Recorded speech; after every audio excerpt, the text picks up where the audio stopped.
السلام علیکم ورحمۃ اللہ وبرکاتہ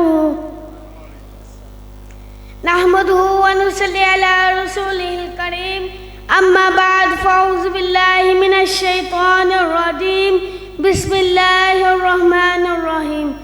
آج مجھے جس موضوع پر لب کشائی کرنے کا موقع ملا ہے وہ ہے کلمہ طیبہ کا مقصد۔ سامعین کرام، کلمہ طیبہ اسلام میں داخل ہونے کا مین دروازہ ہے۔ جو شخص کفر سے اسلام میں اور شرک سے توحید میں داخل ہونا چاہتا ہے، اگر وہ یہ کلمہ سچے دل سے پڑھ لے تو وہ مسلمان ہو جائے گا۔ اس مبارک کلمے کے دو حصے ہیں۔ پہلا حصہ لا الہ الا اللہ اور دوسرا حصہ محمد رسول اللہ۔ سامعین کرام، پہلے حصے میں اگرچہ 4 لفظ ہے لیکن اس میں پورے دین کی ترجمانی موجود ہے، اور اس لا الہ الا اللہ کے اصلی اور حقیقی معنی سمجھ آ جائے تو ہم ہر قسم کے شرک سے محفوظ ہو جائیں گے اور ہمارا ایمان مضبوط ہو جائے گا۔ اور اس لا الہ الا اللہ کے معنی ہے نہیں ہے کوئی معبود مگر صرف ایک اللہ۔ عزیز ساتھیوں، یہ وہی کلمہ ہے جس کی دعوت کا پیش 1,24,000 انبیاء علیہ السلام دیتے آ رہے ہیں۔ چنانچہ حضرت نوح علیہ السلام نے 950 سال تک اس کلمے کی دعوت دی۔ اسی طرح حضرت ہود علیہ السلام نے بھی اس کلمے کی دعوت دی۔ حضرت ادریس علیہ السلام نے بھی اس کلمے کی دعوت دی۔ حضرت اسحاق علیہ السلام نے بھی اس کلمے کی دعوت دی۔ حضرت موسیٰ علیہ السلام نے بھی اس کلمے کی دعوت دی۔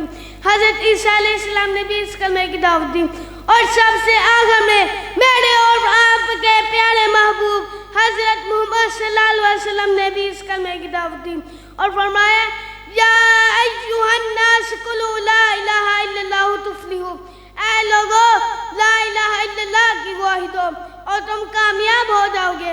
معلوم ہوا کہ تمام انبیاء کرام اس کلمے پر محنت فرماتے رہے اور اس بات کی طرف رغبت کرتے اور فرماتے رہے کہ ایک اللہ کے سوا کوئی معبود نہیں، اللہ کے سوا کوئی خالق نہیں، اللہ کے سوا کوئی نظر و نیاز اور منت کے حقدار نہیں۔ سامعین کرام، کلمے کا دوسرا حصہ یعنی محمد صلی اللہ علیہ وسلم اللہ کے رسول ہیں۔ کلمہ طیبہ محمد صلی اللہ علیہ وسلم کی رسالت کے بغیر مکمل ہی نہیں ہوتا۔ دین آپ صلی اللہ علیہ وسلم کی رسالت کے بغیر مکمل ہی نہیں ہو سکتا۔